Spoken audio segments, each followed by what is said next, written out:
Welcome, everybody. It's good to see everybody on this slightly murky day. Turned out for what I have been using as a sort of title for this is Working in Warwick. Before we get into the panel, and I will introduce the panel in a few minutes, just a tiny bit of history on working in Warwick. There are two sort of directions from which I am going to look at working in Warwick. The first is population, and I'm just going to read off some figures, some dates, and what I'm doing I think will become very clear very quickly. I'm going to start at 1765. The population in Warwick was 191 souls. In 1776, it had jumped to 766 people. In 1790, and I'm going to go right through this whole thing and then I will go back and break some of this stuff down a little more. In 1790, it had jumped to 1,246 people. So it was beginning to be a big town, and there's a reason for that.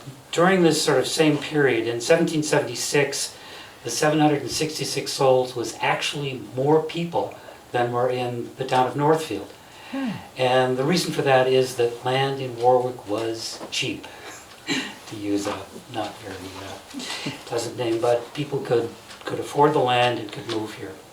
1790, that was the 1246. In 1820, which was the high point of population in Warwick, the population was 1256, and that was the high point for the town of Warwick.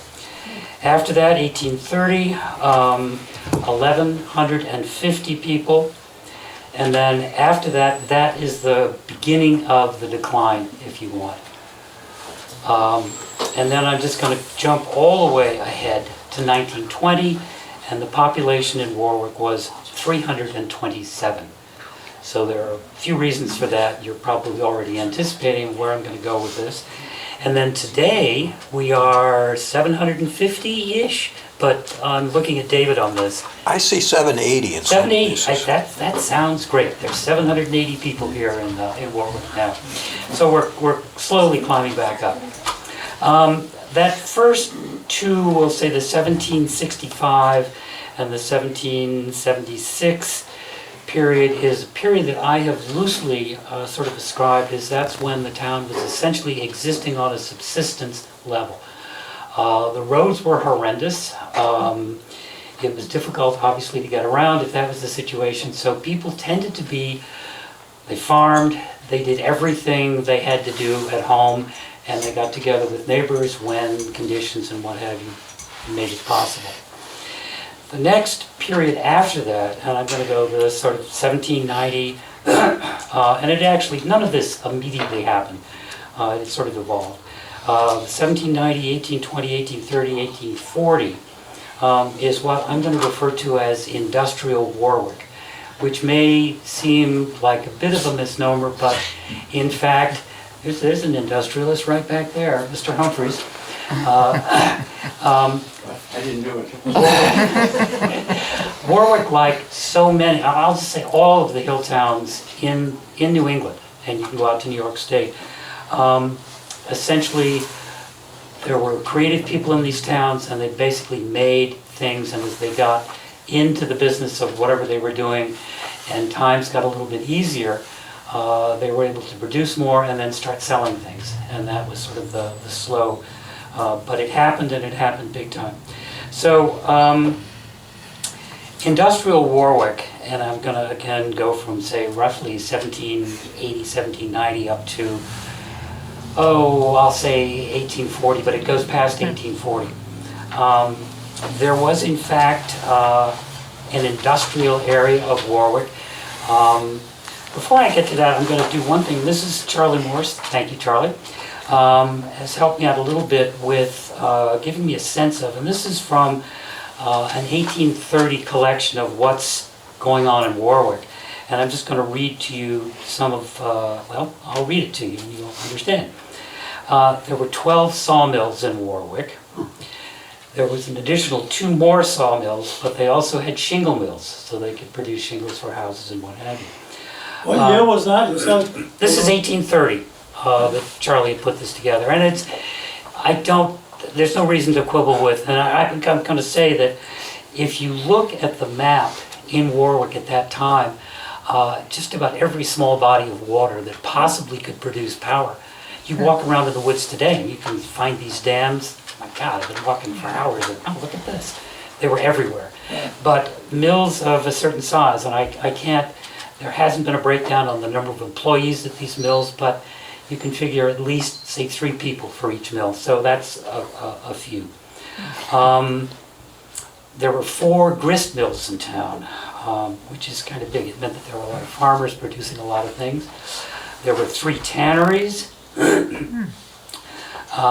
blacksmith shops. There were 3 blacksmith shops, and then there were an additional 2 beyond that, blacksmith shops, that also had trip hammers. Trip hammer gave them the ability to produce sharpened tools and what have you, size and things like that. So there was a lot of potential production there, and I'm sure it was realized for a period of time. There were 2 clothing stores, and finally, actually not finally, there was also a potash industry. And potash basically was the basis for soap, for one thing, and some of potash actually went into the production of gunpowder, but I'm not sure I think soap was much more important. Additionally, I think everybody in this room probably has a sense of, there was something called the Warwick Glass Factory, or the Warwick Glass Company, which was an ill-fated, and it tried to get off the ground probably 3 distinct times, starting in the first 1812, 1815, and then there was another shot during the latter part of that decade, and then there was another attempt in the 1820s. And then there were a number of which Charlie has implicit. He mentioned some of them in his book, some of them we have found elsewhere. There were basically furniture fabricating shops. In some cases they were very small. They would just make spindles or certain parts of chairs or of furniture. And there's one sort of noticeable sadness about that period. It was 1842 or 43. There was a company called Atwood and Childs. And it was in March, I think, of 1843, they had their full run of their winter's work, which was 1,500 chairs. And the entire factory burned down, all of the chairs and all of their equipment.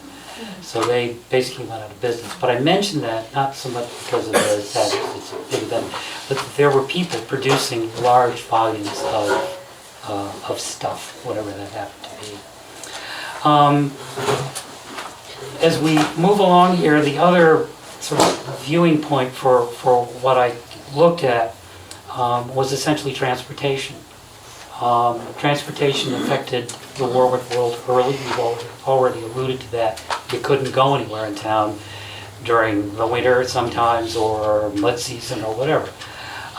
That was an area where transportation did have an effect.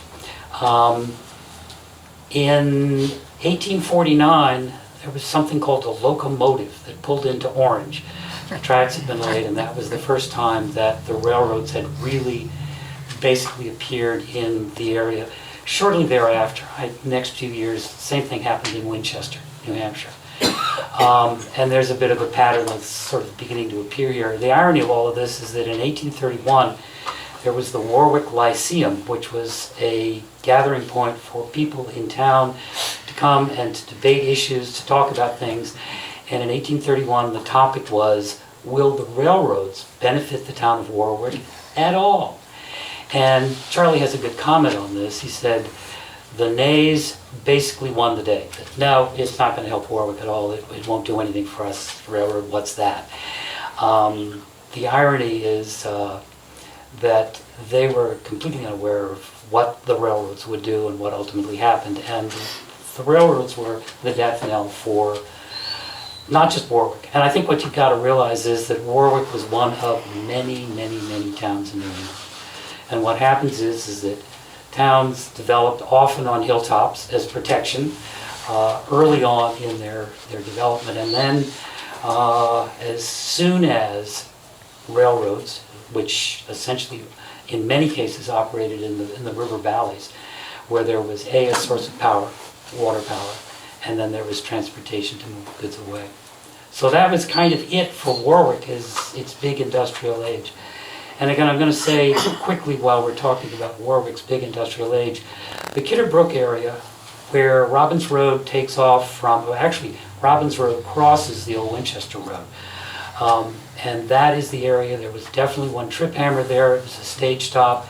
There are ruins, if you want, of an inn that was there. That's where the chair factory was that burned. There were all sorts of industries. The head of pressure, the water coming down Kidder Brook in that area, was probably the best in Warwick.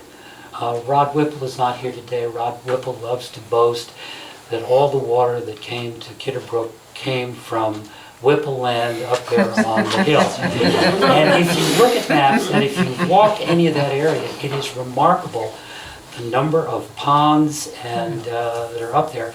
And then the other thing, which is kind of magical, kind of special, is that we've all heard of Richard's Reservoir. And reservoir, what was it? Water bubble? You know, it was a reservoir. And what that meant was that they dammed up both ends of it. And if they called for water down that way, and I'm pointing to the south, that water would ultimately flow into the Millers River. If they dammed that section up or closed the sluice off, they could get the water to go and end up in the Ashwood, which is Kidder Brook and all of that. So it was a fairly sophisticated system.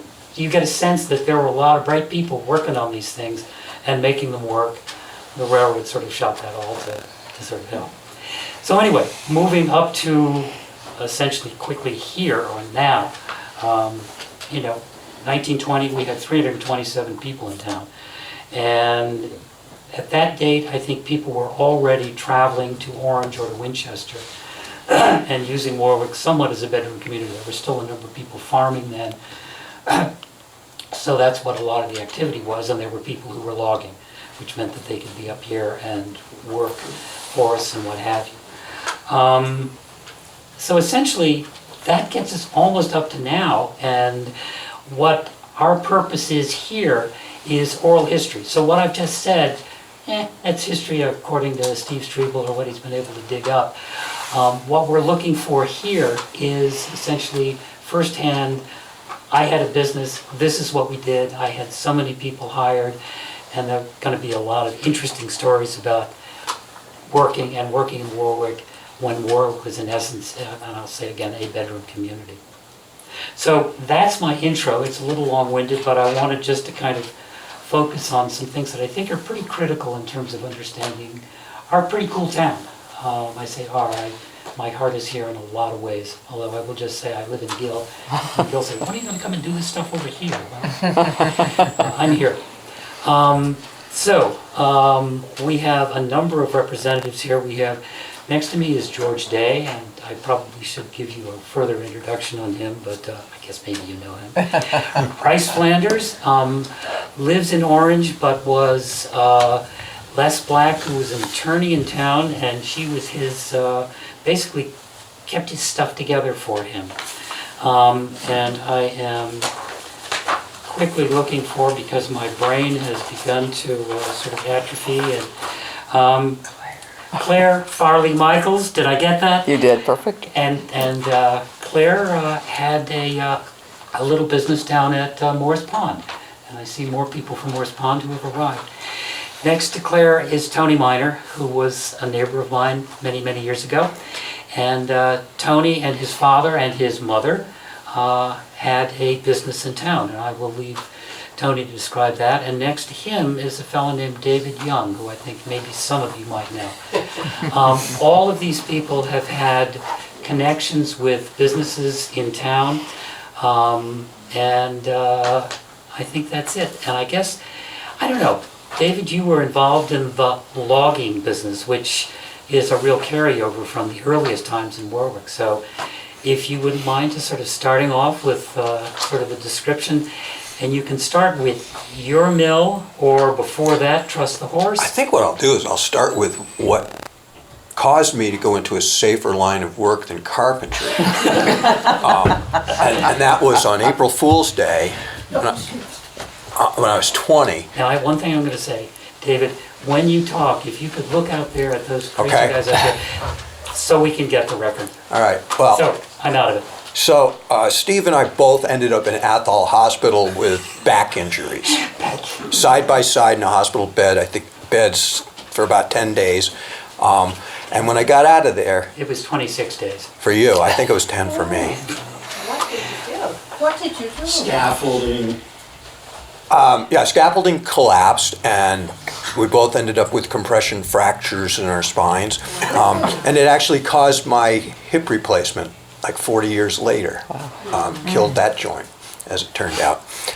So I needed something safer to do and had moved here to, be a back to the lander.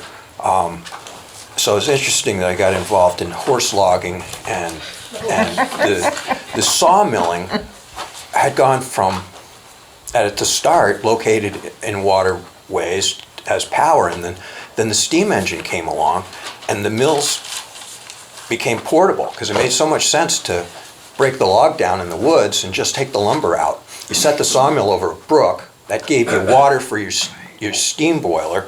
You burned the waste products to make steam to power things, and you let the stream carry the sawdust away. So when I came along, I think it was 1982, well, I started logging in 78, but clearly the mills were making all the money. So I had to get in that business. So I leased Steve Clark's mill down the road here in 82. And it was a portable sawmill that had come to rest. And one of the first mistakes I tried to make was to dig it out and clean things up. And I was quickly explained to me that all of that sawdust and it was like keeping the mill from shaking and such. So eventually I specialized in making high-grade hardwood lumber out of low-grade logs. Basically, imagine if you're buying overripe peaches and following the rules and cutting out all the rot and selling grade A pieces of the peach that you salvage. That's basically what my business was, and it created a lot of slabs for firewood for folks, and it was a fun business. You saw the logs for us. A lot of slabs. Yeah, I mean, I did custom sawing, but what made the money was buying low-grade hardwood logs that the bigger mills didn't want because they didn't want to take the time to break them down, and knowing the rule book and cross-cutting out half a board and tripling the value sometimes. Fortunately, they didn't hold tight to the rules that says your average length on a load is supposed to be 12 feet, because that mill was state-of-the-art turn of the century or earlier, and then it had been modernized with 2 dogs that hold the log in place that were hydraulic or with air controls, but it still really didn't have enough length to cut 16 foot. The mill sometimes had a bad reputation, but it's clearly a matter of it could be lined up, but you had to keep your saw sharp. You start sawing with a dull saw, it's going to wander, and Goes where it wants to go. your thickness, your dimensions, and the mill gets a bad rep. And in most sawmills, you get yelled at if you stopped in the middle of the day at a bad time because other people are sitting around doing nothing. This is an interesting mill design that Steve Clark came up with. It could be run by 2 people, not continuously, but 2 people could stay in motion and I think I can also add very quickly, I worked actually over at the mill before David was there. I actually would be sort of the JV guy at the end of the mill, which meant that I took lumber off the mill and put it into various packs. It should be mentioned that Steve had numerous contracts with either cable, what were those things called? The cable Cursage, reels. cursage reel. Yeah, and so Steve gnawed away, if you want, at the lower end of the market, and when Dave came along, he sort of high-graded stuff. The other thing I'll just say quickly about Steve is that we also had the saw shop, which was kind of an institution around here for a number of years. People would go and get their saws fixed, and I don't see Steve Kirkowski here today, but there are numerous stories that came out of the whole sort of saw shop. It was a great place and an interesting place to go, and it smelled like oil and perspiration and the rest. And at one point, George ran the show down there too. Where? At Clark Lumber, at the saw shop. He would stop in there. No, I worked he there. worked there. I worked there as a bookkeeper. Oh, Yes. In fact, when the Department of Labor came after me on some count, George was great to have in my camp. He didn't appreciate him poking around like that. that was the old saw shop. Oh, that was the new saw shop. Yes. You know, Yeah. Steve, Steve had that shop, and then he bought Paragus Boats and Motors in Orange. Athol, whatever, Athol. And when he closed this shop, he wanted me to go down there and continue on as his bookkeeper, but I turned it down. I wanted to do something else. So I just decided that my 2 or 3 years here at Clark Lumber was enough for working in that line of work. Exactly. Anyway, there are numerous stories that came out of it. And what I was actually talking about was pre-George. It was the saw shop, which is this sort of tumbling down building over there. Part of the roof is sagged and gone. And that's the one I remember. I will one very quick story. The name Roxanne Wiedegardner, does that ring with anybody who Yeah, heard of her. the Greenfield Recorder? And Heard of her, yeah. Mayor of Greenfield. Exactly. She is now the mayor of Greenfield. Roxanne, way back then, was a good-looking lady. She may still be. She's getting a little older, that's all. She was a stringer for the Greenfield Recorder, always looking for stories. She'd be at the meeting, what have you. She came in there one day, and it was sort of after, it was probably 4 in the afternoon, and the place was hopping because all the choppers would come in to get parts for their saws and all of that kind of stuff. She came in, and she sort of stood there for a while, and here are these pretty grubby looking guys. I mean, they're all guys that just came in from the woods. And she sort of takes a big breath, and let's see, how can I be relevant here? Oh, what do you people do about the black flies in the woods? And it's completely quiet. And there are 2 guys, and all I remember them as is Janny, this is a last name, and the other guy was Savard. Yeah. They were French-Canadian guys. Janny ran the skidder, and Savard did the chopping Ronnie or the chopped. reverse. Doesn't make any difference. And it's really quiet, and then you hear this sort of, don't bathe. And that with a French accent, and it was kind of, and Roxanne just sort of like that. But that was sort of the flavor of the song. Real men. Anyway, I'm going to move us along here because we have a fellow Tony on the panel here who took, not necessarily from Clark Lumber, but took pine, usually pine. And I'm just going to turn it, he was a fabricator. Why don't you start with the night you saved the sawmill from burning down? Dinner It was a dinner theater night. Oh yes. my goodness. We're heading into town.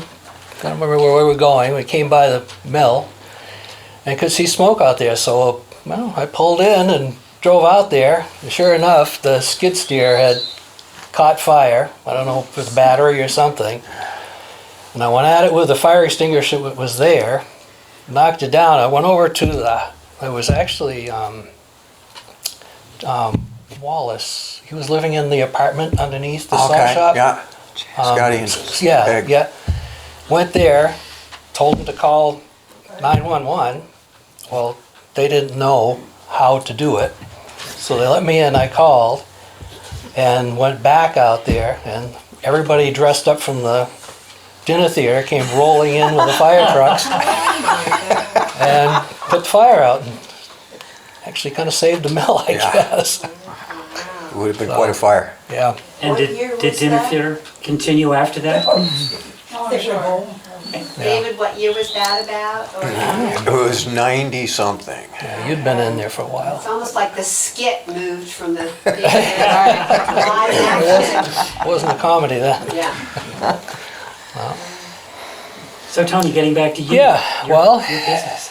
Actually, in 1973, my parents and myself, we built a shop behind our house, and we made woodwork. We did woodworking in there and mainly made laminated panels that we sold actually to Basketville.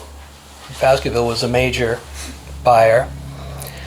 And we did a few other things in there. We made picture frame molding. We did some custom planing. But in the beginning, when we started there, of course, all the machinery that we had required three-phase power. And Warwick still doesn't have three-phase power. So we had to take and generate our own power. So we started out with an old generator from a sawmill, and then we moved up a notch or two to a diesel generator, actually, that was a backup generator for the Summit House on top of Mount Washington. And we purchased it from a place called Wyndham Electric in Wyndham, Maine, and that's what we ran the machinery that we had in there. We had planers, sanders, all kinds of, rip saws and stuff for processing the material. The materials that we bought were from local mills. We purchased lumber from Walt Shaw in Tully. We purchased lumber from Earl Beeman in Winchester. And we purchased lumber from Walter Hubbard in Royalston. And in the beginning, we couldn't dry, we didn't have a dry kiln, so we used to truck all the lumber that we purchased to Greenfield, over to Forest Products in Greenfield, and they did the drying for us. And then further down the road, we expanded and put our own dry kiln in, and started drying our own lumber. And processed through, we planed. Mike Humphreys bought one of our planers. I can't remember, an old Babbitt bearing planer. I want to wave to the crowd, Michael. Yeah, Good stories about that. yeah, Moving that thing. yeah. So, but we would dry our own lumber. We took and we had a straight line rip saw, and we would rip the lumber into certain widths, and then we cut it up, we planed it, and then we had two big, what they called clamp carrier glue wheels.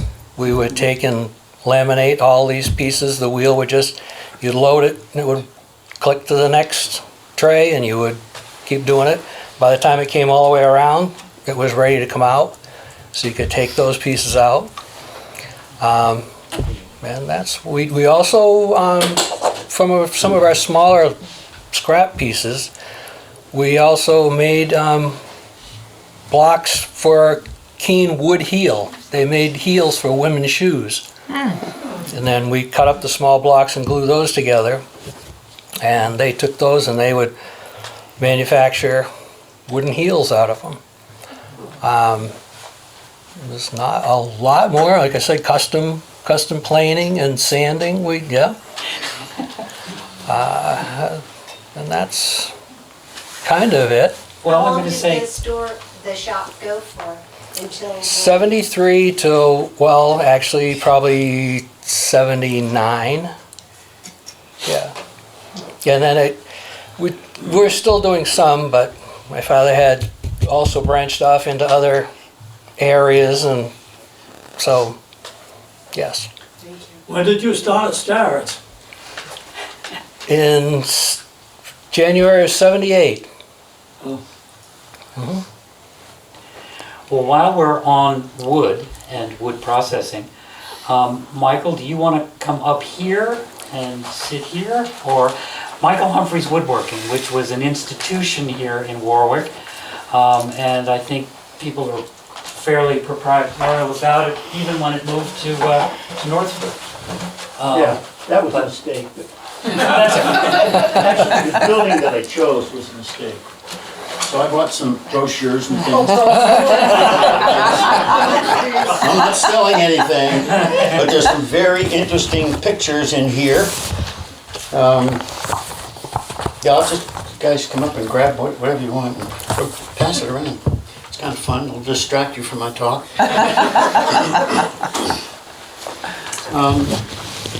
Yeah, I remember your shop, Tony, very well.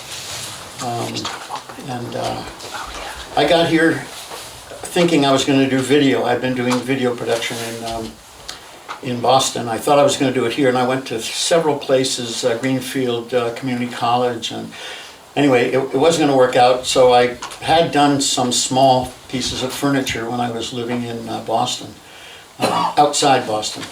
And I thought, well, I'll just try and do that.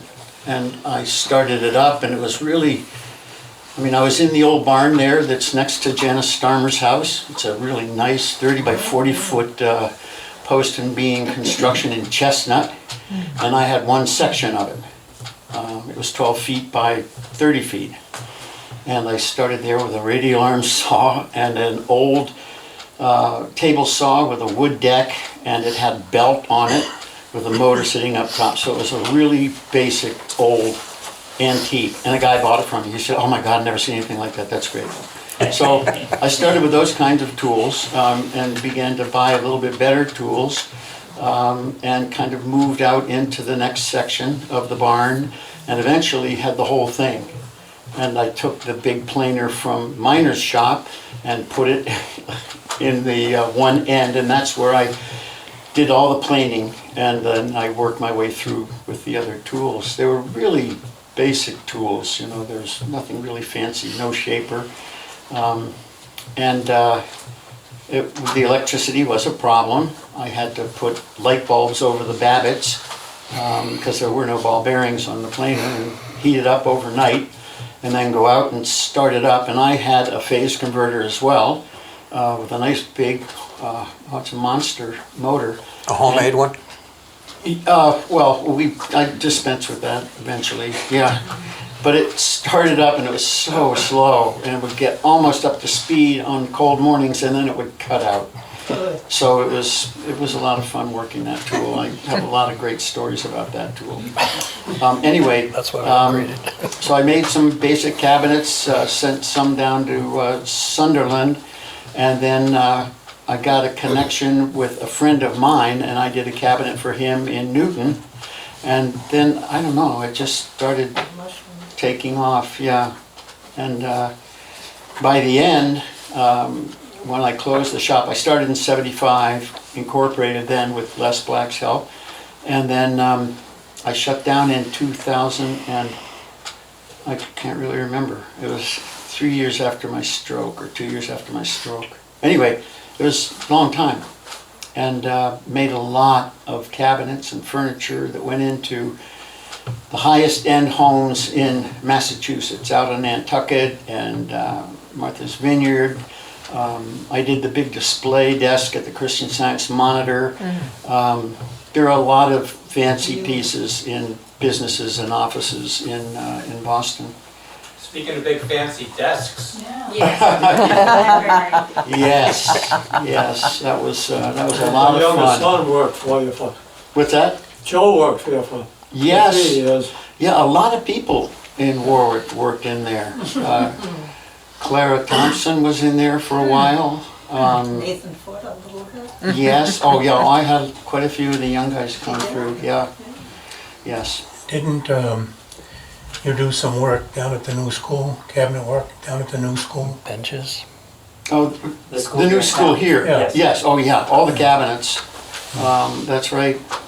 Yeah, there's been a lot of work that's come through the shops that I've owned and the people I had working. I had great crews, they were great. Al Morgan after Shelley Hatch became my my monetary fund guy. He managed the business monies.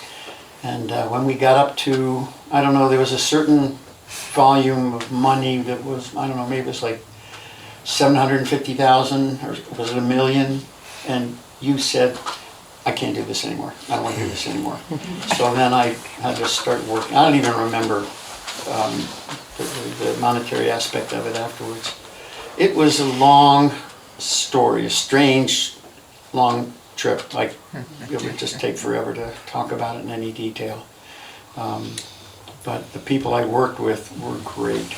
We had no boneheads. We had only really, we did have one bonehead. And it wasn't me. One in every crowd. But all the people that worked there were wonderful. They were just, I mean, a lot of people were dying to work in there. And it was good. We treated everybody right and had a good time. We had cookouts, lunchtime cookouts once a month or something like that. And we had nice... Sometimes with the sawmill crew. Or carpentry crews in town. And yeah, it's Friday, it's the end of the month, the grill is going at home fries. Let's go. And even if you didn't bring your own hot dogs, there would always be stuff there. Yeah. Yeah, I don't, there's, you know, just so much I don't really remember about the whole history of it. It was really exciting, it was engaging. I was going out of my mind sometimes with fear and worry, but eventually that settled down and we always seemed to, you know, to make it. I mean, we bid things, like for Gillette, it was our first big bid. I think it was $110,000. And it was enough, but at the time, it didn't seem like very much. The Christian Science Monitor was a big job. We had just a lot of places. We had some cafes and restaurants and fancy homes, like, it's embarrassing. This one home, which is on 5 Com Avenue, the bathroom alone on the second floor, her wardrobe wardrobe thing was $125,000. It was as much as a home cost out here. Oh my God. And this was a one-person's bathroom, vanity, and she also had a display case for all her purses. With lighting and it really, I think I told friends and people who worked at Michael Humphrey's Woodworking that I was a little embarrassed and ashamed by the amount of money that came through for things that would have bought nice homes out here. And anyway, so yeah, we did businesses and fancy homes out in Martha's Vineyard in the islands. We sent a piece of furniture to Taipei. Goodness. We had furniture going to California and Texas. It was a big deal. It was a long ride. I was curious about this piece in the pictures here. Good for you, yes. That belongs to, help me out here, the funeral home up in Uptown Athol. It's a Woody, which was it a Ford? Or Mercury? I don't remember. Fisk? No, Fisk was down. Fisk, yes, thank you, yeah. Okay. And I can pass, actually, if you want to pass it That's around. beautiful. Pass all the pictures. Beautiful. We veneered all those. We were just starting veneering and getting into the custom panels. Oh, wow. So those were actually thick veneers that we made too. Wow. That's beautiful. Yeah, usually, we did a lot of veneer work because it's the only way you can do fancy curved pieces. And matching, book matched panels and, that kind of thing.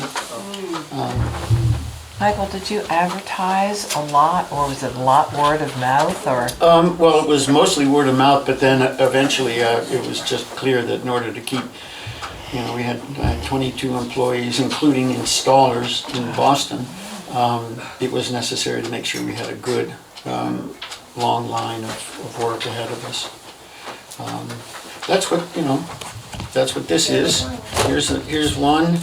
Here's another one. I wish I had my first one, the little trifold, that was really kind of cute. I cannot find it, but it had some neat, really nice stuff, old pictures. Beautiful.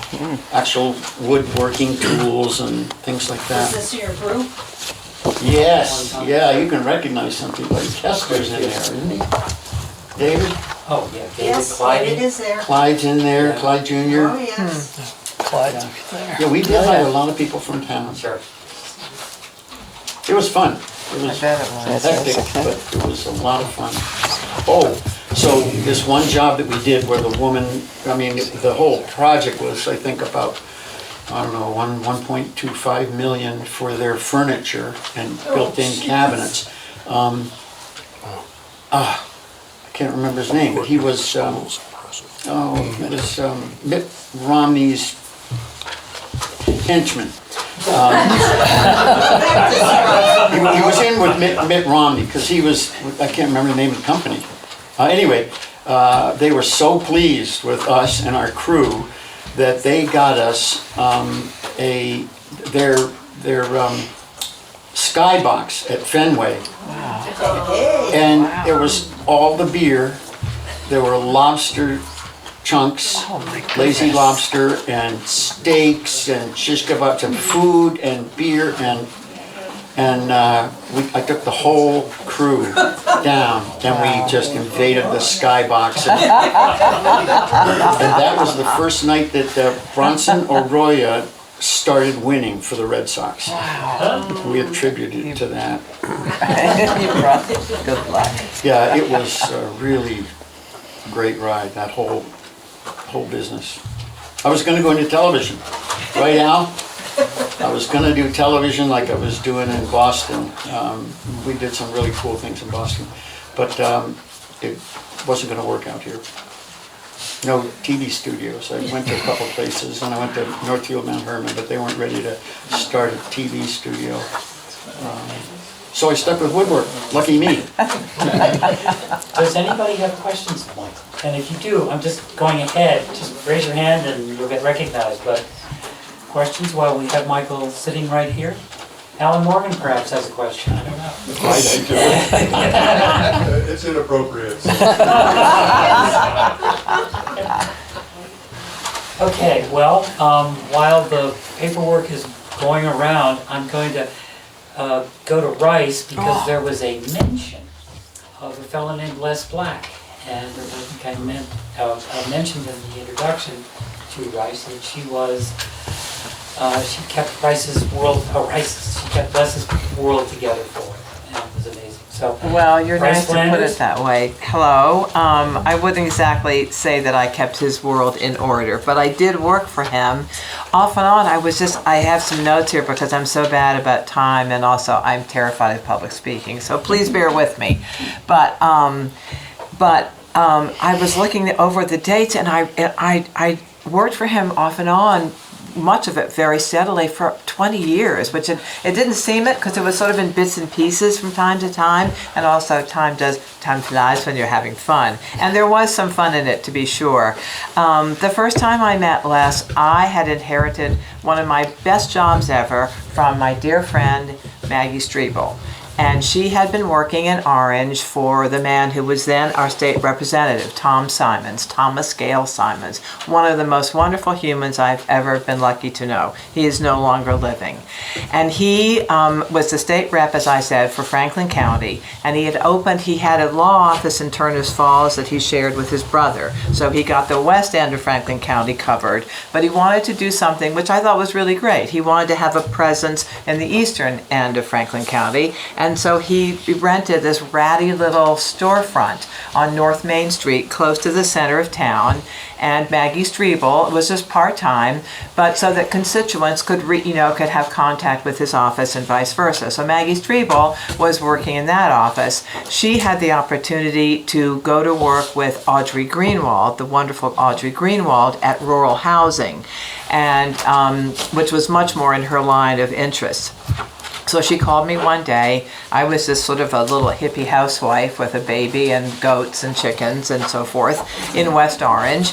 And she asked if I would be interested in taking that job. So I met with Tom, we hit it off. It was only part-time.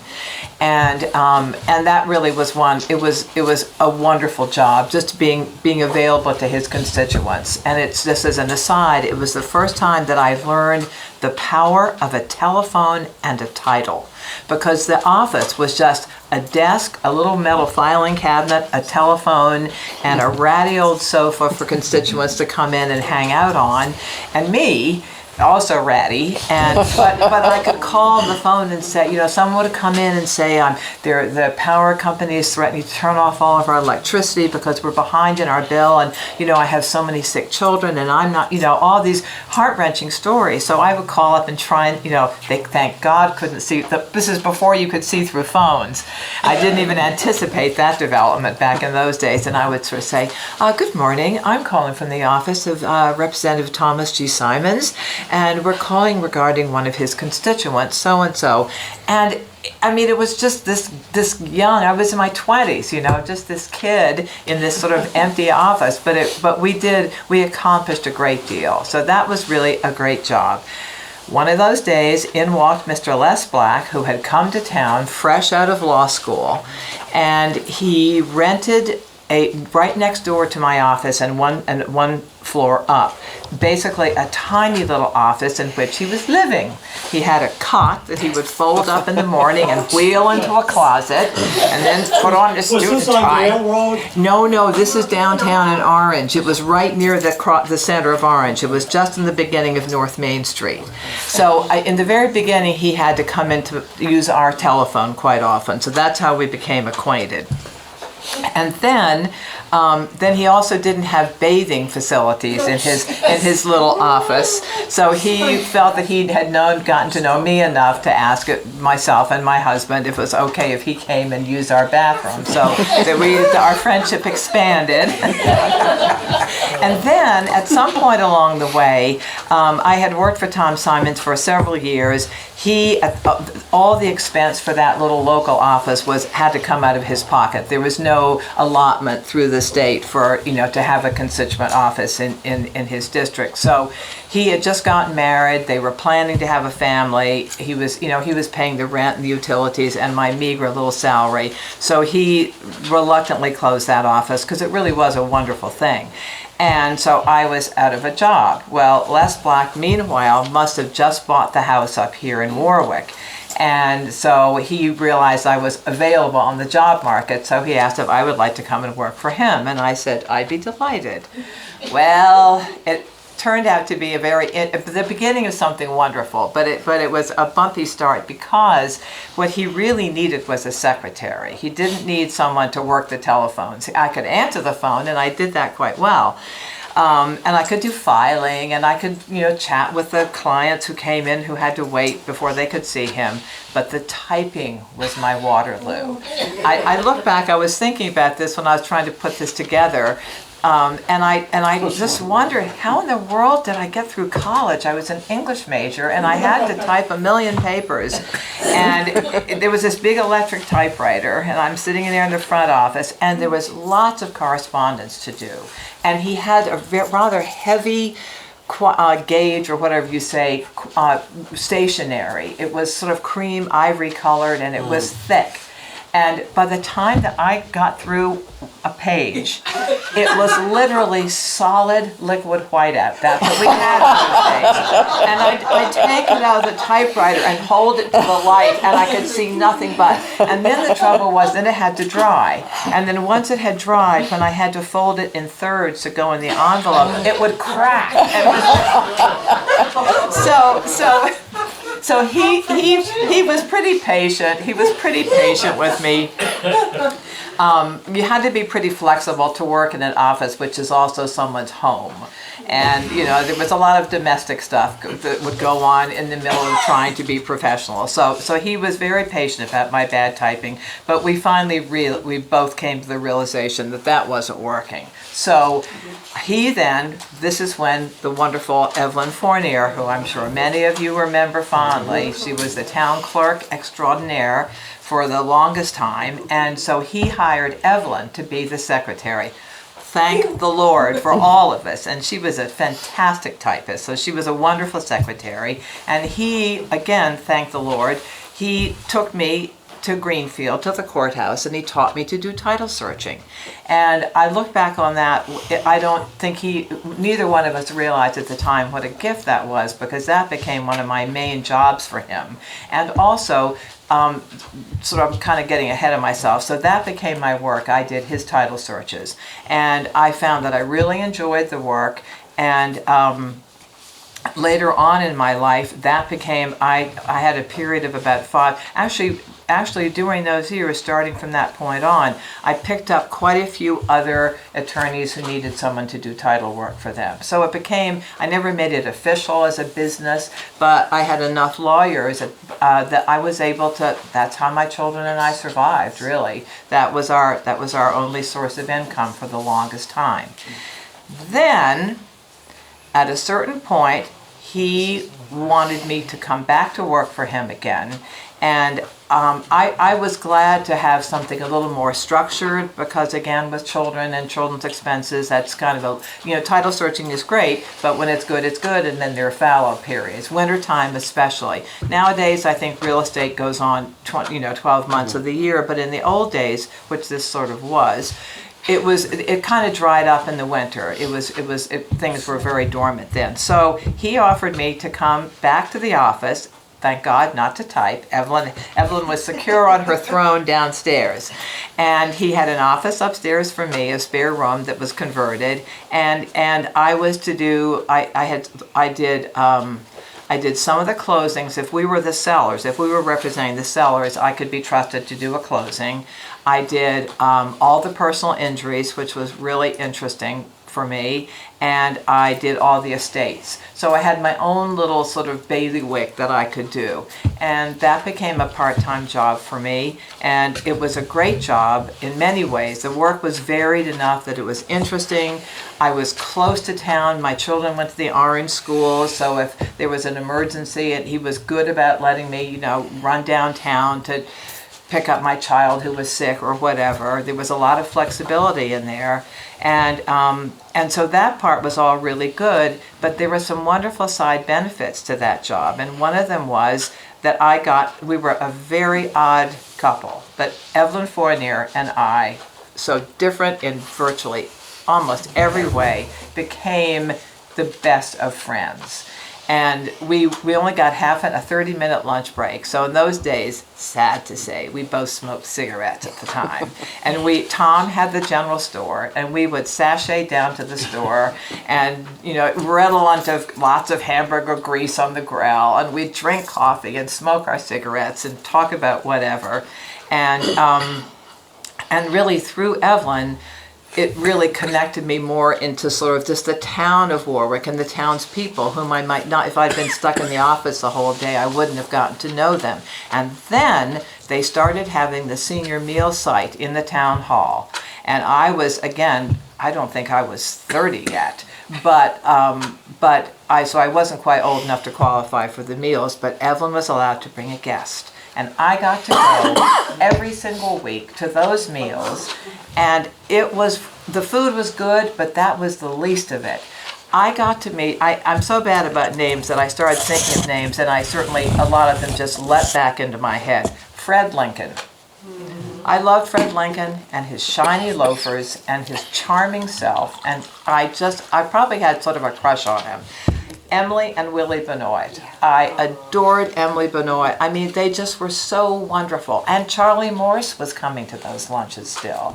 And to have that privilege of getting, I also very much loved, and I loved their names, Ralph and Flora Witherall. I just thought that was like the perfect names for these perfect, I just was so lucky to be sort of the kid in that environment. And those were people and relationships I would not living in Warwick. I like to consider the fact that because I do live in West Orange, just down the hill, and I've been coming up to Warwick since I moved here 50 years ago, that I'm sort of a backdoor a little bit, kind Thinking of annexing. That would be really great. I would be very delighted. But it was just incredible to get to meet those people whom I would, and to see them every week for the number of years that went on. So that was really my takeaway of just one of the many gifts that came out of my working here, along with a paycheck, of course. Les was really good about, again, by that time I was a single mother, and so he was excellent, as I mentioned already, about if there was a crisis at school or something, I could go. But I would often, because I couldn't take my children on any kind of real vacations. I'm from Virginia. I grew up on a farm in Virginia, and my parents had a swimming pool and fields and woods and all that. So that was where I could take my children for vacations. And so I wasn't paid for it, but he let me go, for spring vacation. I would go for part of Christmas. So that was really great that I could still, that I had that flexibility also, which a lot of jobs would not have provided for me. Rise? Yes. Just quickly, I think one of the things that, and when Michael mentioned, a couple of people have mentioned Les, just Les's impact, not so much on you, but on the town and what Les basically gave of himself. Well, he was town council, I think, for a zillion years, Well, and dedicated to that. And he had a fax machine. Yes, he did. He was generous with it. Yes. Very important. And also Steve reminded me when I first came in this morning that Les did very little trial work. That wasn't his thing.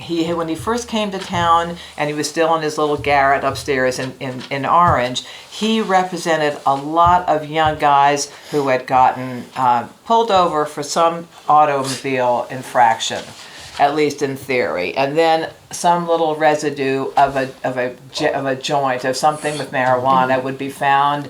Sometimes it was surprised how it got there on the floor of the car, and they would get hauled into jail. So he did a lot of sort of volunteer representing people when he first came to town, but during the years that I was working with him, altogether, as I said, almost 20 years, he wasn't doing trial work at all. But there was toward the end of the time that I was working for him, there was a tragic, I don't want to go into too much about it. There was involving the Warwick Inn, and there was a death, an accident that occurred on the way back home to Northfield involving several people, and there was one fatality. And he represented Bob Williams and asked me, I was, again, not really qualified to do it, but he asked me to sort of sit kind of second chair in that trial.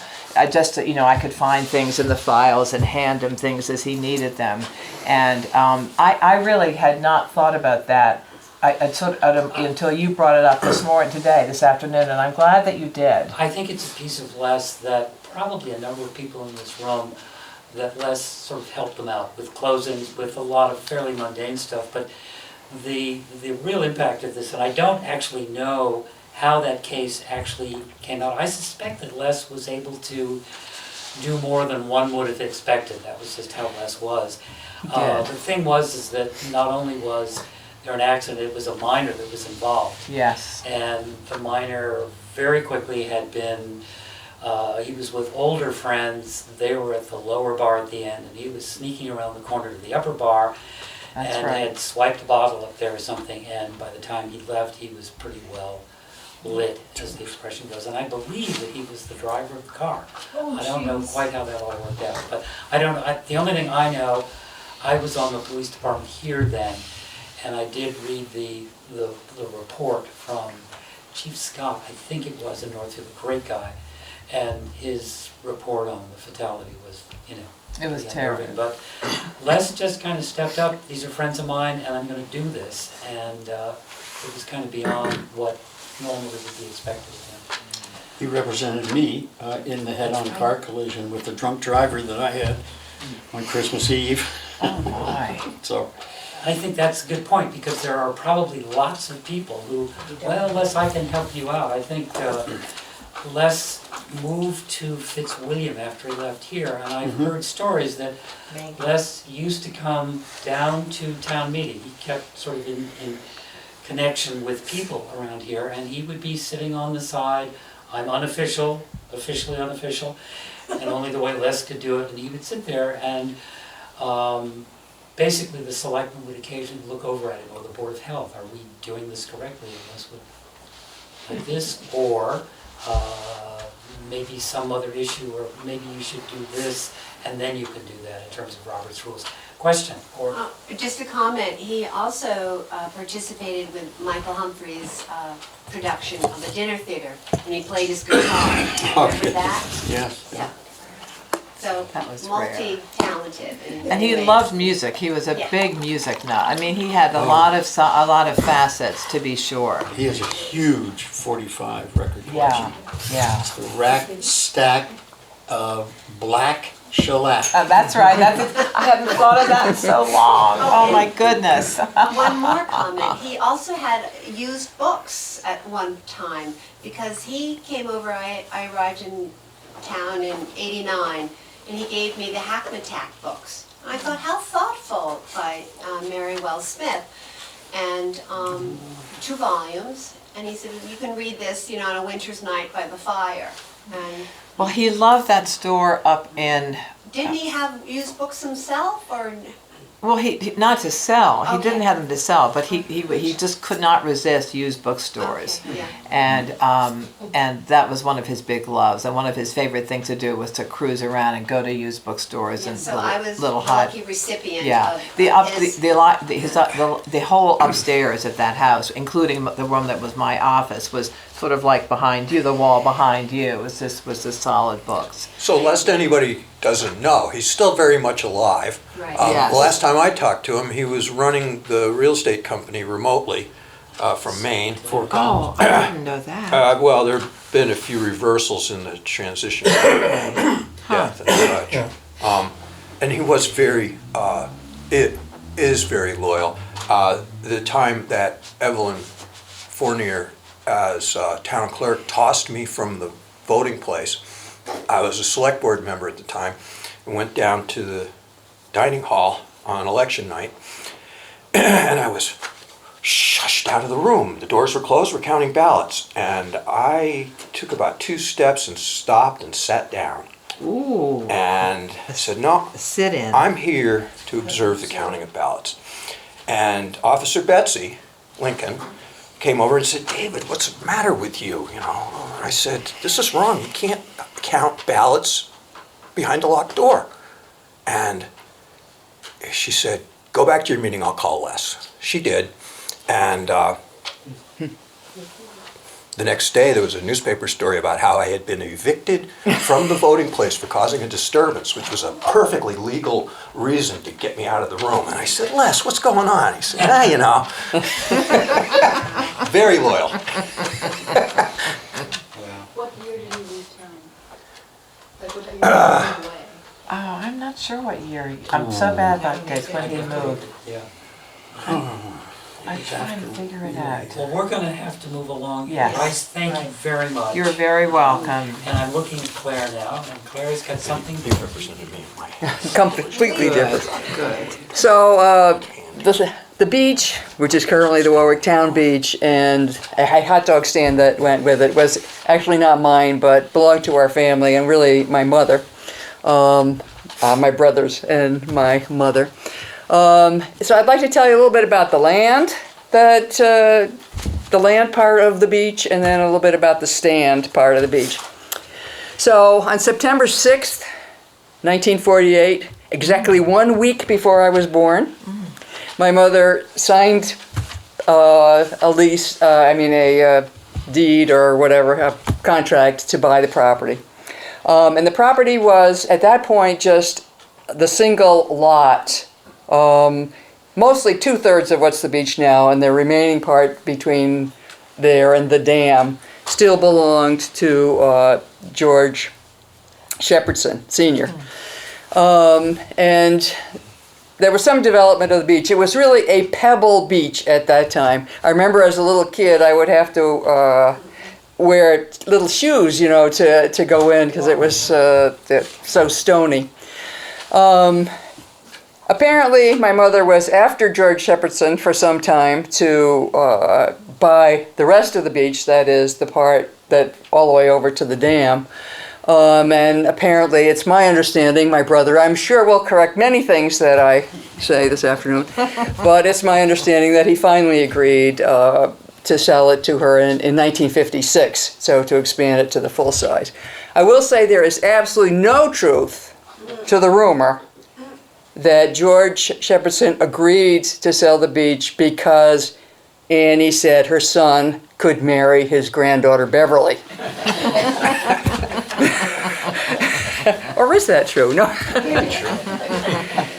So the beach was open. It was run kind of as a public beach, although my non-residents were required to pay 10 cents to swim, at least in the later years when I remember.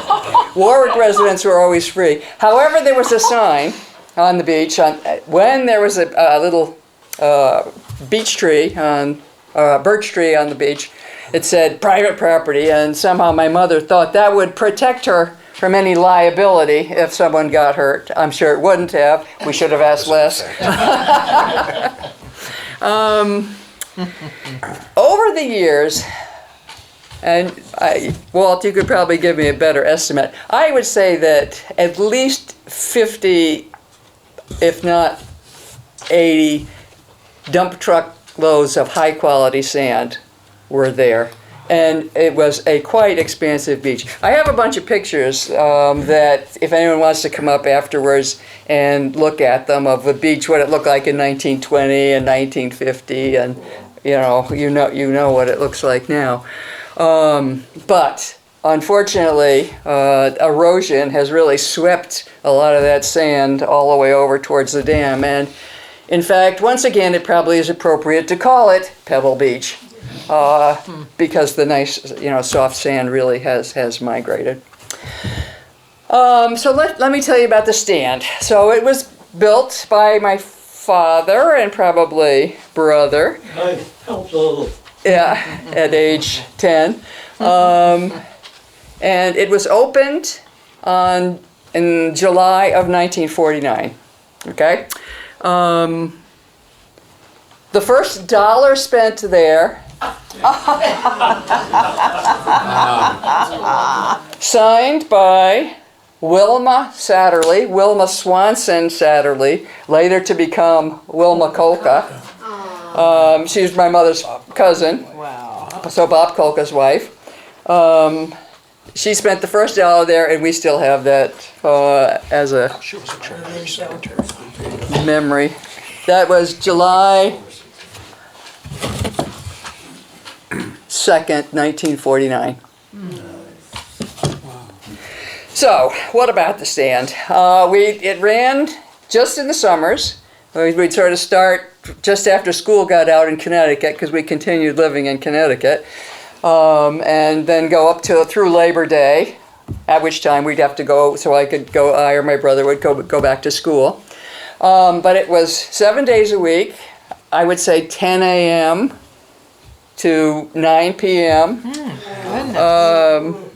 Some interesting, strange details about it. There were no toilet facilities, all right, which wasn't too bad back in the early 50s, because we could just, please, it's an emergency. We could send them down to our 3-holer at the camp. But there was also no running water, which is something else if you're going to be cooking, serving ice cream cones, etc. Standards have changed, obviously, in the last 75 years. A picnic table out back to eat, and some lawn chairs. The products we sold. We sold penny candy when it cost a penny. Thank you very much. Tootsie Rolls, bubblegum, etc. We had 5-cent candy bars, Hershey's and Mars and Snickers and stuff, and a couple 10-cent candy bars. Soda in bottles, small bottles and quarts. Ice cream. Cones, we had sometimes, and not other times over the years, but always sold, popsicles, fudgicles, creamsicles. Where's Barbara Walker? What? Dixie cups? No Dixie cups. Heavens. Cheerios. Yeah, ice cream, a lot of ice cream on a stick. Calvin ice cream, I never heard of it. Yeah, Calvin is long gone. I have a big sign, of Calvin products that's hanging down at the camp, but I decided it wasn't safe enough to bring. But and I also ice cream by the half pints and gallons too. However, the Hamburgers and hot dogs. yeah, hot dogs were this was our ultimate. They were hot dogs with buttered, toasted, New England, style hot dogs. Really, they were fantastic. Hamburgers were a little too greasy, so some years we sold them, some years we didn't. Also, sometimes things like grilled cheese and stuff. Cigarettes and cigars.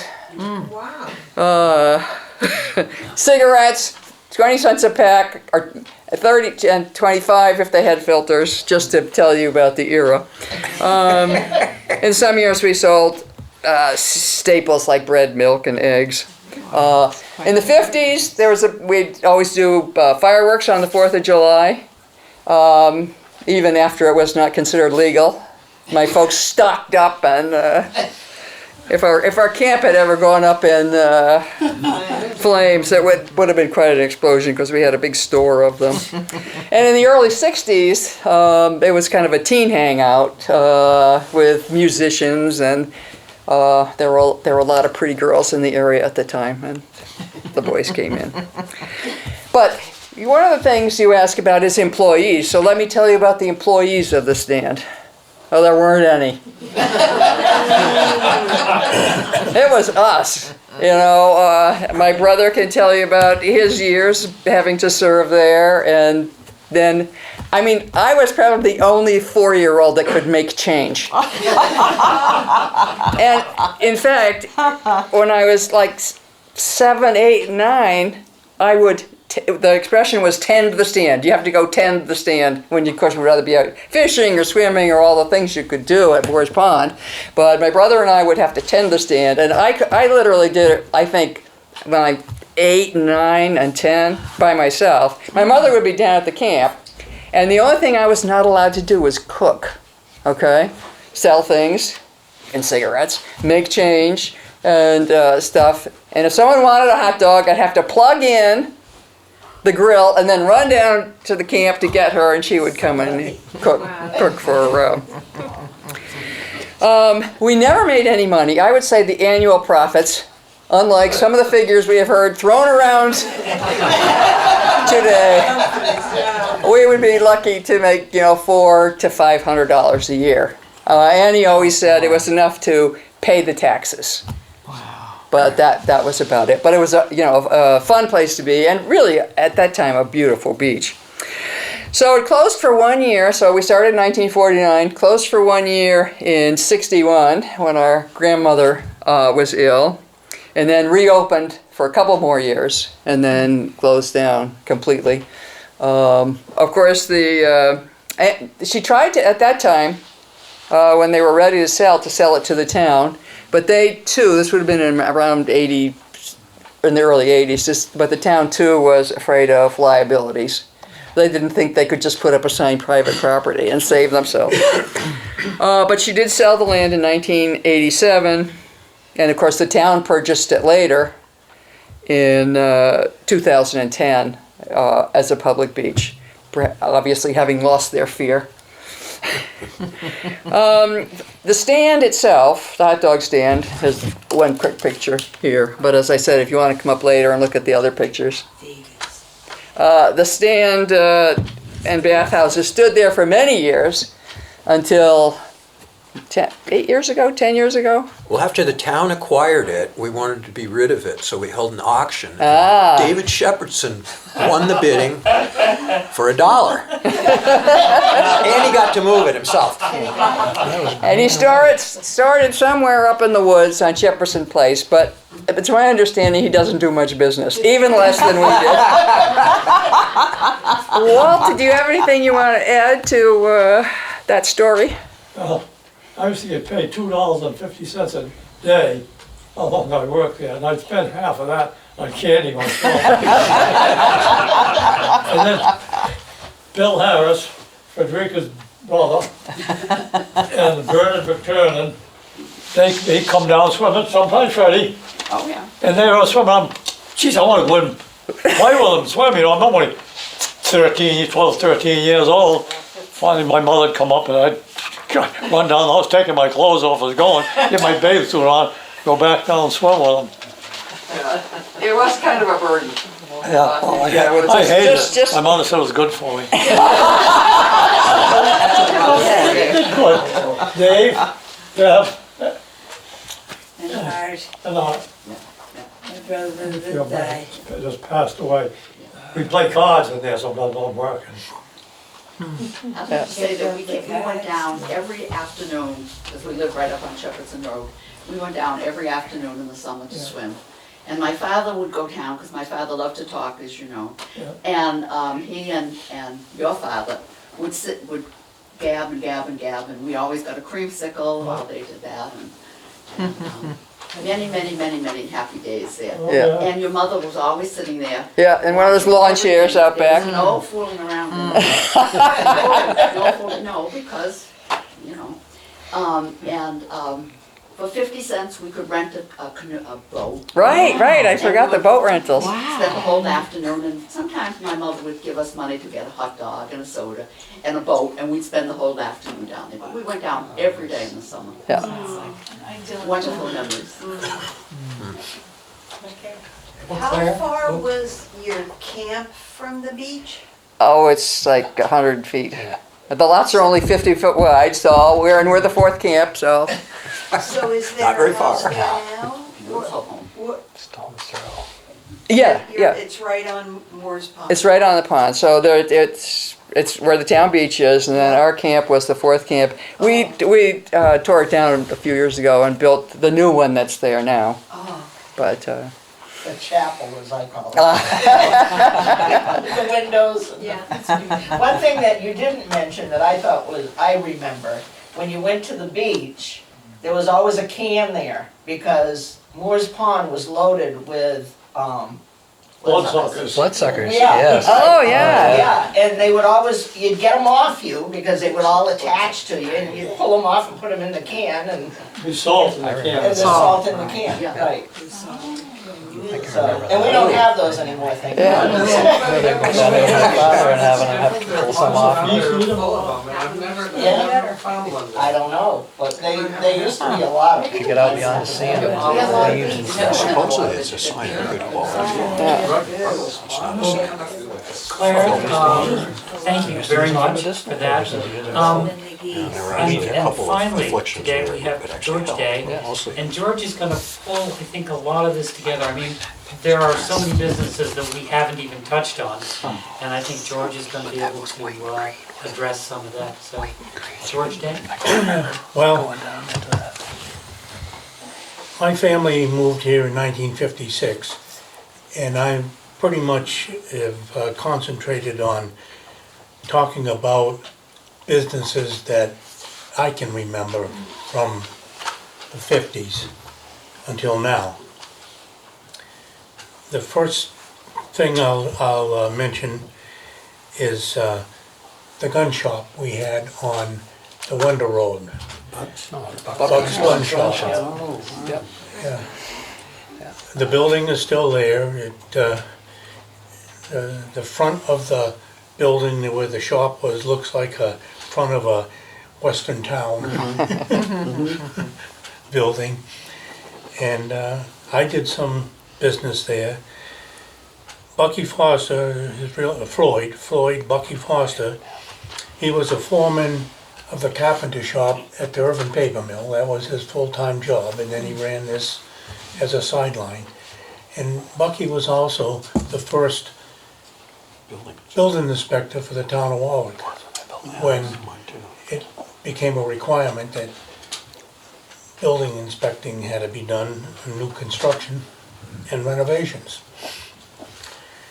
The other thing that I can remember when we first moved to town was the egg farm on Baker's Flats, down on the Orange Road, before you go down Barber Hill, where Justin Gale is living now. Fry and Stan Anderson lived there, and across the road where the nice big house is now, that's where their chicken farm was, with eggs. And if anybody wants to correct me as I go along here, that's fine, but I recall that primarily their egg business was wholesale only. They might have sold some to people from town that stopped there, but I believe that their business was mostly wholesale. They might have provided eggs for some of the stores in Orange and Athol. I really can't remember. I just know they had this long chicken house from the beginning of the road all the way back to the edge of the field. And they did quite a business and made a living out of it. The other things that I can remember was gas stations. Gasoline stations. Oh, there used to be 3 or 4 of them. More than that. Okay. Now Remember those? the store had one. When I came to town, it was city service. That was the big sign that was up there, city service. And then Hazel Alden, Mrs. Alden, the corner of Revere Hill, and she had a golf station. Wow. And then Fred Lincoln, he had Mobile. His gas pump mostly was for his own business, his trucks, logging. But he would sell it if somebody needed gas. He would sell it to you. I bought some from him a couple of times. And then a couple of houses down, Amy and Harry Seymour, they had a gas pump. And I was told that years ago, before my time, the Coca Farm down on the Wonder Road, they had a gas pump. Okay, about that quite a bit. Yeah. Dawn Maggie told me she can remember her grandmother having the gas pump there. It was before my time. And then Steve Clark at his sawmill and saw shop, he had a gas pump for a while. So like I say, we had 5 or 6 of them at one time. George, there was another one down there right across from Donnie Matthews. Charlie Knoll used to run one. Yeah, I got that. I forgot to mention that. Charlie Knoll. Yeah. That cement block building that finally came down that Brian Gale bought. He ran a repair shop there for a while, but Charlie Knoll started that. That was Sunoco, I believe, when he first started. Yeah. So then we get to the store. You know, the store was built and started years ago, and Edward and Nellie Lyman owned it during the 20s and the 30s into the 40s. And the post office was operated out of that store. When they died, it went into their estate, and it was vacant for 2 or 3 years. And in that time period, I understand, in the early 40s, after the store closed down,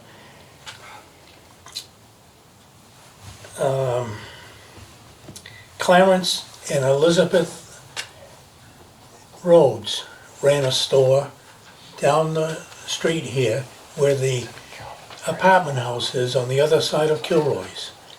They ran a store out of there. You told me that, Ann, you remember that store. Arlene Lincoln remembers that store. I don't remember that one. And Arlene told me that when this store was closed and they were operating, you know, she had to go there after school to pick up some things that her mother told her to get to bring home. Then John Warwick came along in 1946 and purchased the store in the house. His wife's name was Florence, and they ran the store for a while. This is John and Florence, the parents. And then the cement block building that was built behind the store was built by Johnny Warwick, the son. He started a motorcycle repair business there. But then, that was kind of short-lived, you know, them owning it and running it, because they decided to go over the line into Winchester, and that's where Johnny Warwick did his repair, and they had the store, you know, Mrs. Warwick ran the store there. And the Warwicks sold it to Don and Edna Mae Belsky. And Don and Edna Mae ran it for a while, but then Don went to work in the shop, I think it was even Rodney Hunt's, and Edna Mae was the school bus driver. And that's when Tony Shadis came along. And he never owned the place, he just rented. He rented, but he operated that store for quite a few years as a rental. He was a good meat cutter. People used to come from Orange and Athol and here in Warwick, you know, to buy meats from him. He had shelves with goods, you know, you could soup and canned vegetables, and you could buy bread and eggs. And one of his best businesses was the liquor store, the beer and wine and liquor. One of his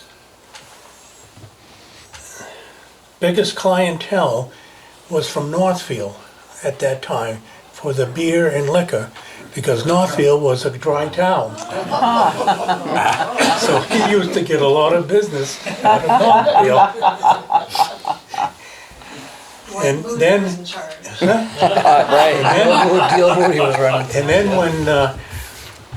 and then when the liquor store opened up at Coolidge, you know, that kind of messed things up a little bit for Tony. But then in 1966, the Belskys still owned it, but they sold it to Johnny and Sue.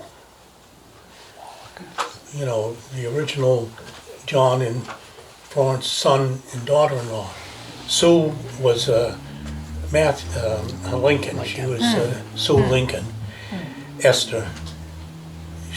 We all called her Sue. She got that name because when Johnny started going out with her before they got married, he used to call her his Susie Q. That's how the name Sue came along. And today we all can call her Sue, not Esther. Never called her anything else. And then they owned it till about 1976. Tony was still the renter, still running the store. But then the Warwicks sold it to Peter and Linda Kane, who I don't recollect. I don't remember that, but that is in the Registry of Deeds that Peter and Linda Kane owned it in '76. And I think at the time Tony had given it up, and Les and Carol Reynolds, they tried to run it there for a while, for a couple of years. And then in 1979, the Kanes sold it to Bruce and Suzanne Gunnard.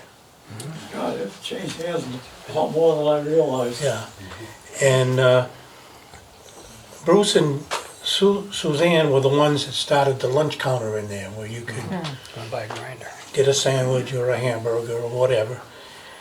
And then in '82, Susan got out of it and let Bruce have it by himself. And then in '84, Bruce gave it back to Suzanne. You know, I think it had to do with divorces and separations and all that. Then in '85, Sue Gunnard sold it to Tom and Sally Hart. And they expanded the lunch counter offerings. They provided breakfast. I can remember when I worked for Brian Gale for a while, we used to go in there in the morning and have eggs and bacon and coffee. Yeah. We used to have finance committee meetings in there. We had finance committee meetings at 6 in the morning Yeah. Wow. at the store. Oh, my goodness. Got And one thing then, done. And then in 1987, the Harts sold it to Gary and Lynn Williams.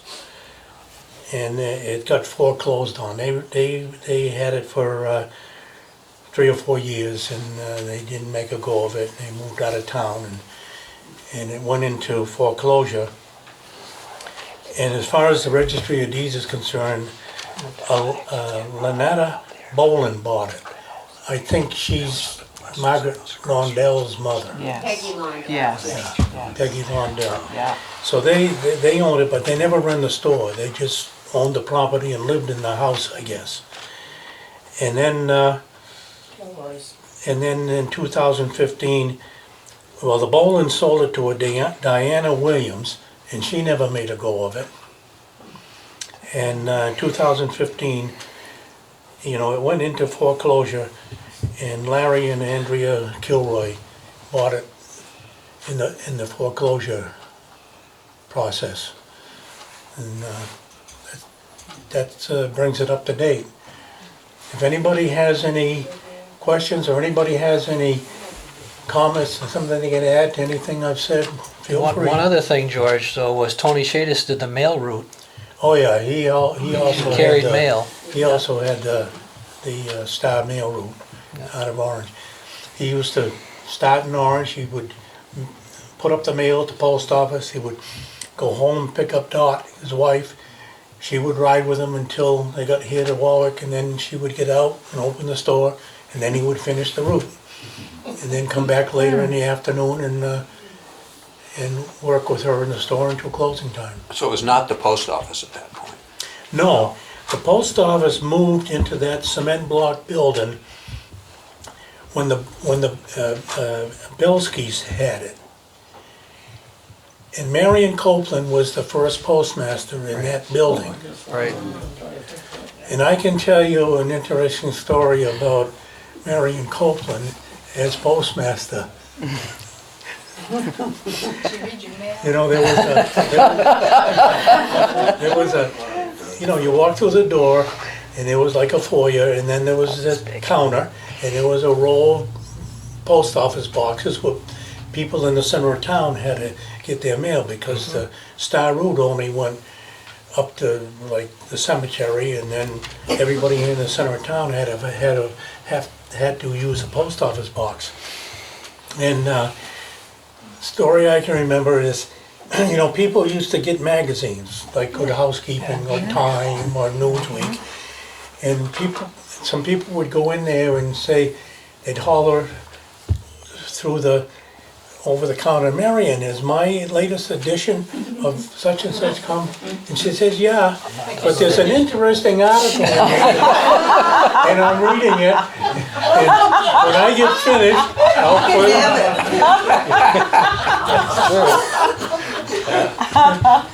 But if you think that's a funny story, it's not just unique to Marion Copeland. I worked as a sub in Orange Post Office for a while. And every month when the Playboy magazine came out, somebody's copy would always end up in the men's room.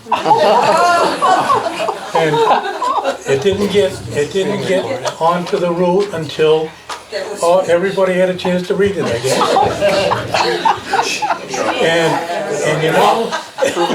For the articles. This did not happen just in Orange Post Office.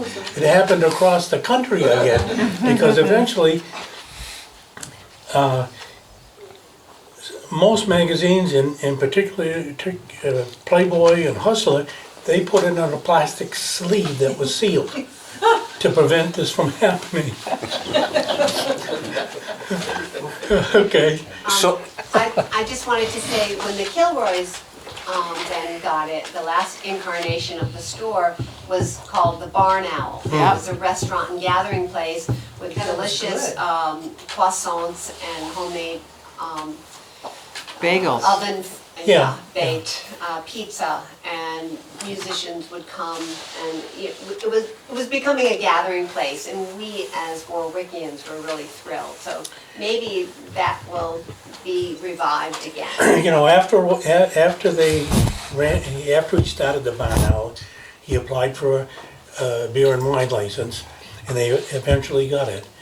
And Dave Young and me, we were the first ones to get a beer after they got their license. So fitting. George, when? Nobody's mentioned the inn. Inn used to be a hot place. Yes. Oh, again, I mean, that Oh, was, On the post office, in our lives, we've seen post offices closed, you know, in communities.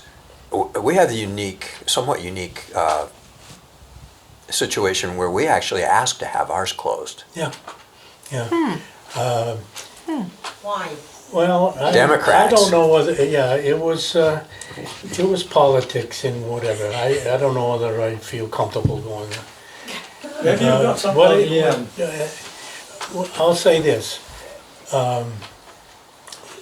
If I say anything, Frederica, would you be offended? No, I would be. The funny thing said, I would not be When Marion, in those days, postmasters, It's my aunt, with my aunt. yeah, postmasters were given the job through politics. They were They still are. appointed by the president, I guess. Yeah, it's pork. And, you know, if the president was a Republican and a Republican person got a postmaster when it came up for dibs.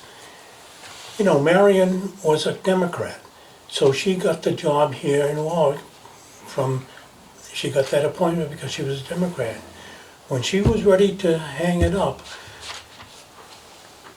there wasn't very many Democrats registered in Warwick. There was Maybe probably 4 or about 5. in Warwick. And one of them was Marion's daughter, Emma McKnight. And she would have been up for that appointment. And that's when I guess townspeople decided that they would rather give up the post office than have her get the job. Sorry, She would have been a good, she probably would have done all right. very smart woman.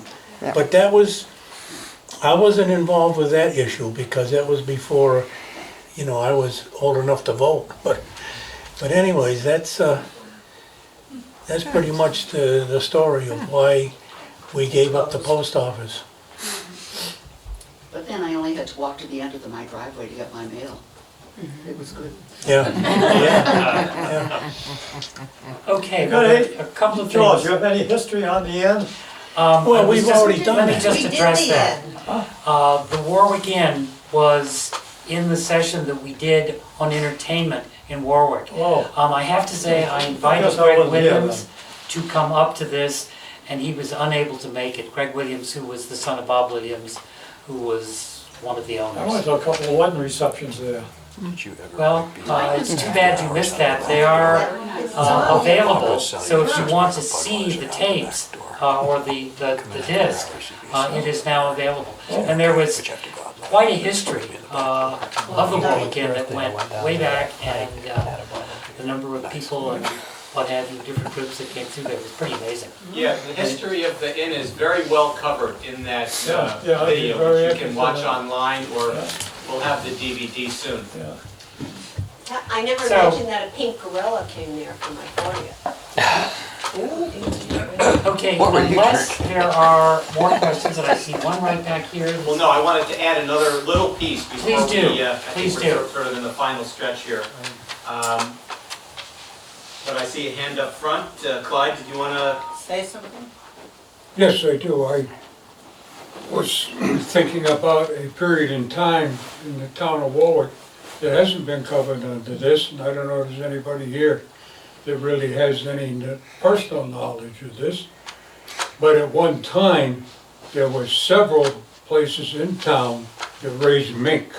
Oh, yeah. Nice. And Oh, my I haven't goodness. heard anything about those here today. I'm just gonna say, Clyde, in answer to that is that there are a number of businesses that were in town that we haven't been able to cover today. I mean, that's, and I would say, people here, if there are businesses like Clyde has just said about the mink business, there were a number of people who were involved in that. And also, there was Yeah, George knows it. at one time, there was also quite a few places here that rose broilers for the chicken trade. Yeah.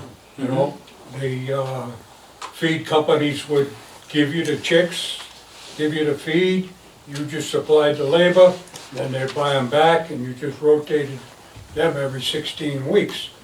So that was another business that was run here in town by several people. Now, you know, there was also the Ed Gillespie's print shop on the Yes. Richmond Road. We had that on the list. We had the things about the mink farms, you know. Ed Gillespie was one of them in the early days with the mink. And then there was Colca's, and there was Colio's and Ramone's. Kristen offered to come today, but she didn't show up. We were gonna use her to talk about the mink farms and her father's printing business. And I think on a sort of another note, we had talked about, I'll put this all in quotes, houses of ill repute, which was. Yeah, one 77 White Road. You know, it was right up on the line. If anybody wants to address that mildly or however, the floor is yours, or George, I know you. And in fact, I think George has corrected us in saying there wasn't just one, there were actually two.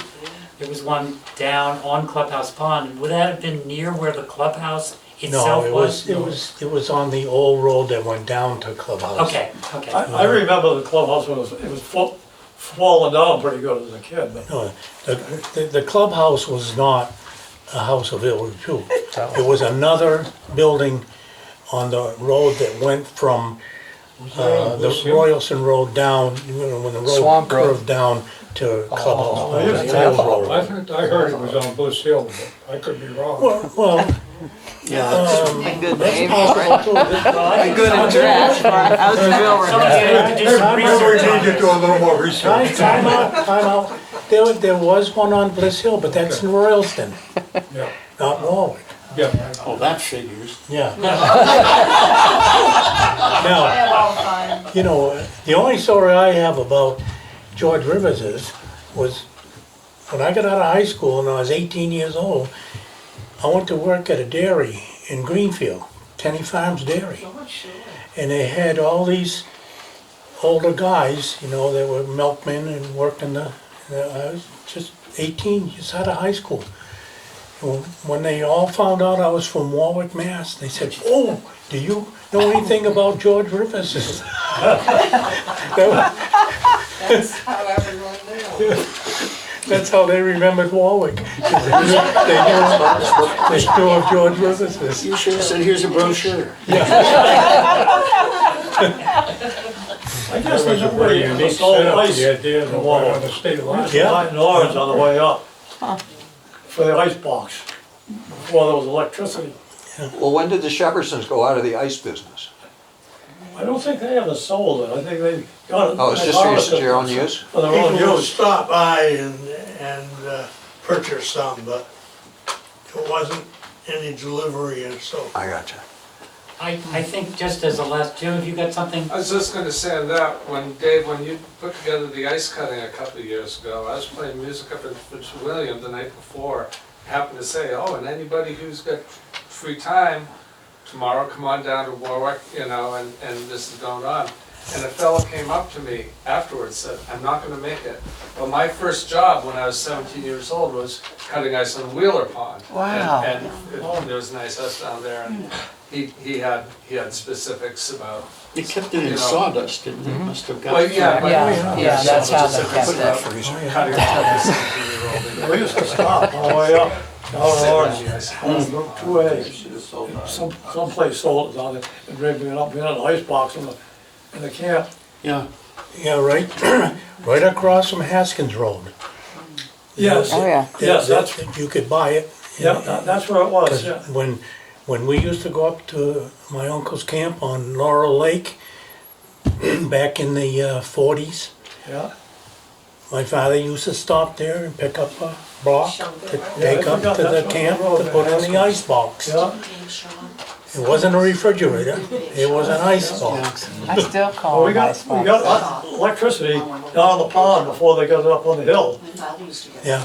Before we I had. think it Well, was she had it at her house. to the Laurel Lake in the 50s. I think in closing, just one more thing, and Clyde had hinted at it. I'd like Clyde to take us out on the geography, the logistics of the little house at the end of the Richmond Road and the property that had been acquired just north of the border in New Hampshire and the little house that had been built there.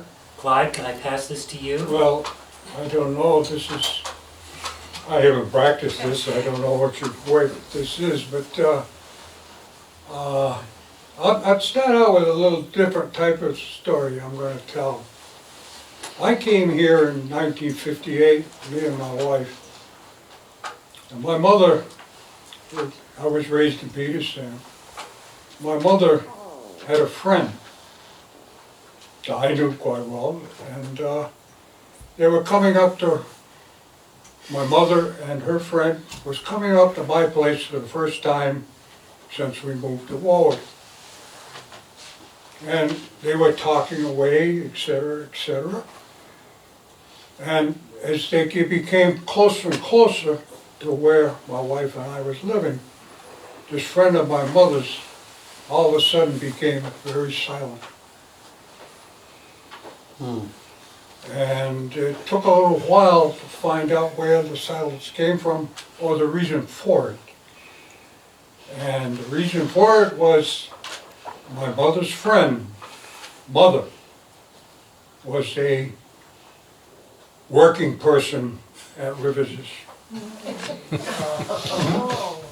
So that is how my introduction as to what went on.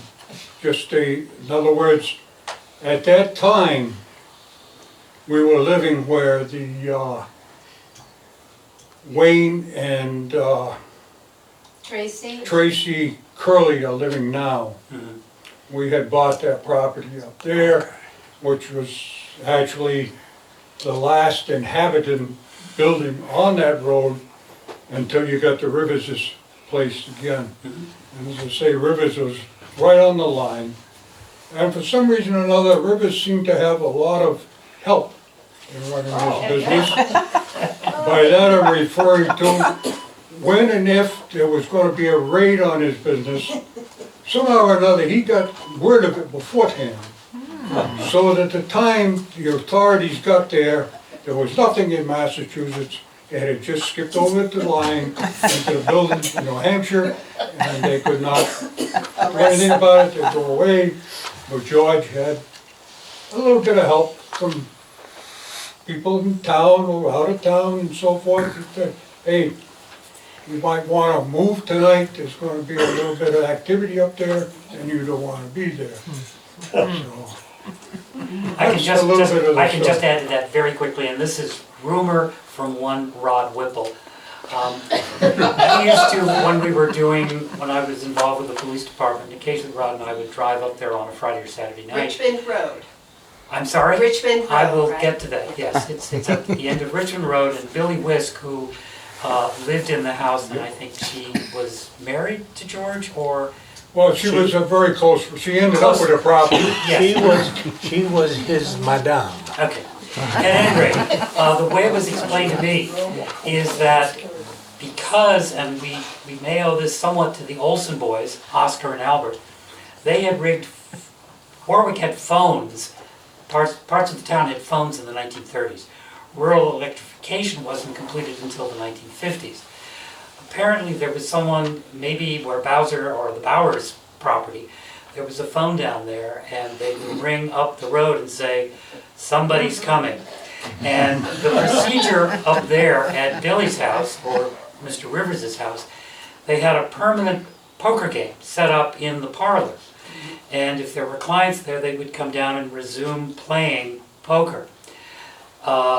Rivers had also bought property, as Clyde just alluded to, just across the line in New Hampshire, and there was a small building that was built there with a little stove. And certain parties would go to that stove-heated building, and the poker game would continue. Whoever it was would arrive, and here was this, the guys are just playing some poker. And that was kind of it.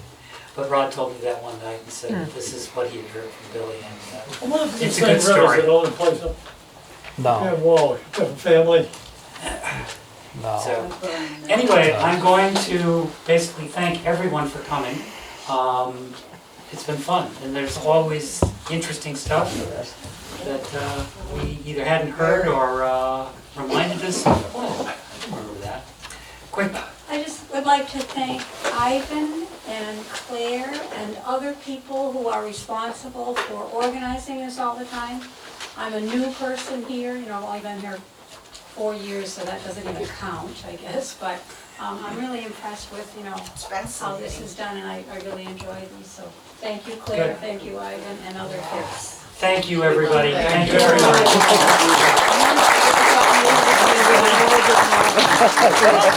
Moment.